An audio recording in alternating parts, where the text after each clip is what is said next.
Welcome to The Explainer. You ever make a deal, shake on it, and then wonder, wait, is this actually legit? Can this hold up in court? Well, today we're jumping into Indian contract law to figure out which promises are ironclad and which ones are, well, not worth the breath they were spoken with. So here's our game plan. We'll start with what an unenforceable promise even is. Then we'll get into the deals that try to limit your personal freedom. After that, we'll look at business, bets, and rivalries, and a very important what-if contract. And finally, we'll wrap up with why all of this really matters. All right, first things first. Let's get to the heart of the matter, the unenforceable promise. What does it actually mean when a deal isn't really a deal from the get-go? Okay, let's start with something we've all probably done. You make a bet with a friend on the big game. It's all in good fun, right? But what happens if your team wins and your friend just shrugs and doesn't pay up? Can you actually drag them to court over it? Let's see what the law has to say.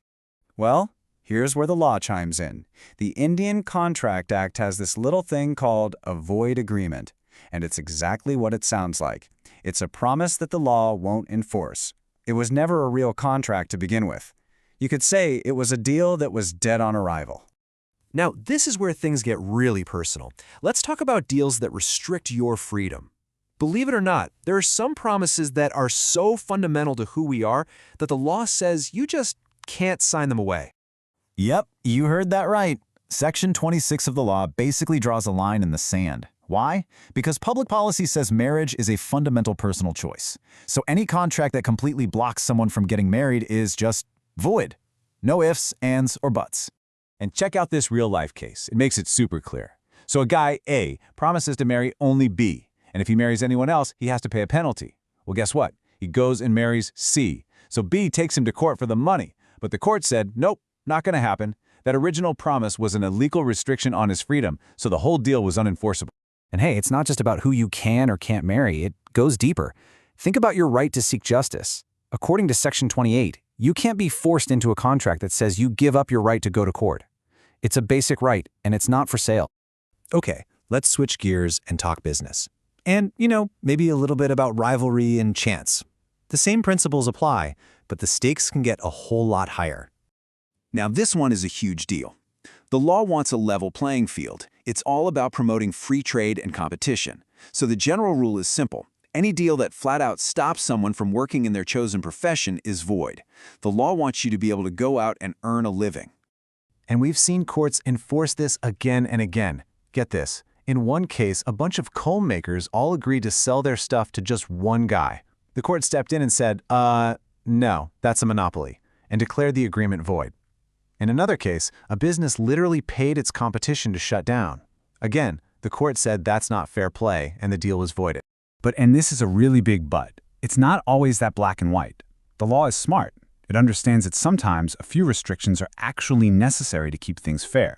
For instance, if you sell your coffee shop, it makes sense that the new owner doesn't want you opening another one right across the street. That's fair. Or partners in a company can agree to only work for that company. Also fair.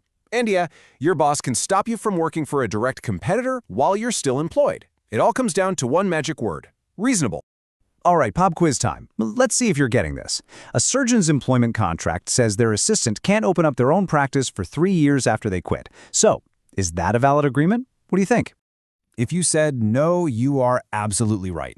And here's the crucial part. Restrictions during your job can be okay, but restrictions after you've already left, that's a totally different ballgame. The law says that's an unreasonable restraint on your right to earn a living, so that kind of clause is almost always void. Okay, so let's circle all the way back to that bet we talked about at the beginning. The fancy legal term for that is a wagering agreement. It just means there's an uncertain outcome, both people have a chance to win or lose, and neither of you can control what happens. It's a bet. Now, you really got to pay attention here, because this is where a lot of people get confused.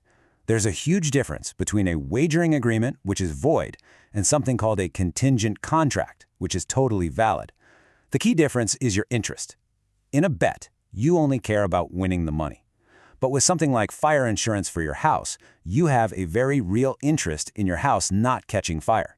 See the difference? That's everything. And that idea of having a real stake in something leads us perfectly into our next topic, the what-if contracts.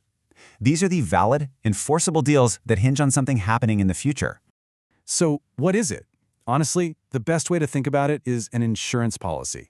It's a contract where the company promises to do something, like pay you money, if a certain event happens. The whole contract is contingent or dependent on that what-if moment. And this classic example from the law itself really hammers the point home. This isn't a bet. B isn't hoping their house burns down to win money. No, they have a real financial stake in protecting their house. This contract is about security, not gambling. And that's exactly why it's a valid contract.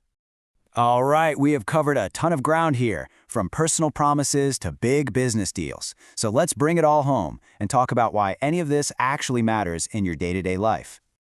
Look, if you take one thing away today, let it be this. Not all promises are created equal.